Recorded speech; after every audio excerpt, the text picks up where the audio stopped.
ឯកឧត្តមរដ្ឋមន្ត្រីថៅចេថាអញ្ជើញដឹកនាំគណៈប្រតិភូជាន់ខ្ពស់ក្រសួងធនធានទឹកនិងអូតូនិយមធ្វើទស្សនកិច្ចនៅទីស្នាក់ការកណ្ដាលក្រុមហ៊ុន Vaisala ក្នុងទីក្រុង Helsinki ប្រទេសហ្វឹងឡង់ក្នុងឱកាសបំពេញទស្សនកិច្ចផ្លូវការនៅសាធារណរដ្ឋហ្វាំងឡង់នាព្រឹកថ្ងៃអង្គារ14កើតខែតុទ្យាស័កឆ្នាំមមីអថស័កពុទ្ធសករាជ2570ត្រូវនៅថ្ងៃទី28ខែកក្កដាឆ្នាំ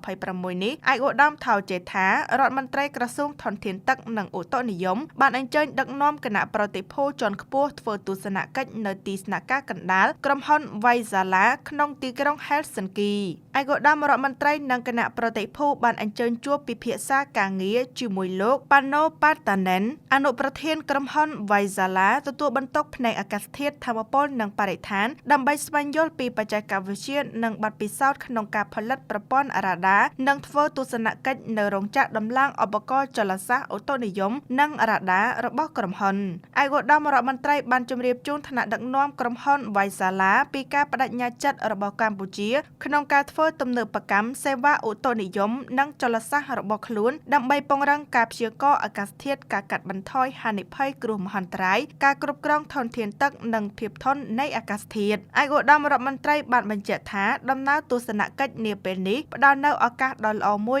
ដើម្បីស្វែងយល់កាន់តែច្បាស់អំពីបច្ចេកវិទ្យារបស់ក្រុមហ៊ុន Vaisala ស្តង់ដារផលិតកម្មការធានាគុណភាពនិងការគាំទ្រប្រតិបត្តិការរយៈពេលវែងជាពិសេសការរៀនសូត្រពីបទពិសោធន៍អន្តរជាតិនិងរបៀបដែលបច្ចេកវិទ្យារបស់ក្រុមហ៊ុនអាចរួមចំណែកដល់ការពង្រឹងសេវាអូតូនិយមជាតិឯកឧត្តមរដ្ឋមន្ត្រីបានស្វាគមន៍ក៏ដូចជាលើកទឹកចិត្តដល់ក្រុមហ៊ុនចូលរួមក្នុងគំនិតផ្ដួចផ្ដើមអភិវឌ្ឍនាពេលខាងមុខតាមរយៈដំណើរការផ្គត់ផ្គង់ដែលមានតម្លាភាពនិងប្រកួតប្រជែងហើយដែលនឹងរួមបញ្ចូលផងដែរនៅការចែករំលែកចំណេះដឹងការផ្ទេរបច្ចេកវិទ្យាការកសាងសមត្ថភាពនិងការគាំទ្របច្ចេកទេសរយៈពេលវែងដែលមានសារៈសំខាន់សម្រាប់ការពង្រឹងសមត្ថភាពស្ថាប័នរបស់ប្រទេសកម្ពុជានិងធានាបាននូវនិរន្តរភាពនៃការវិនិយោគសូមបញ្ជាក់ថាក្រុមហ៊ុន Vaisala បានបង្កើតឡើងនៅក្នុងឆ្នាំ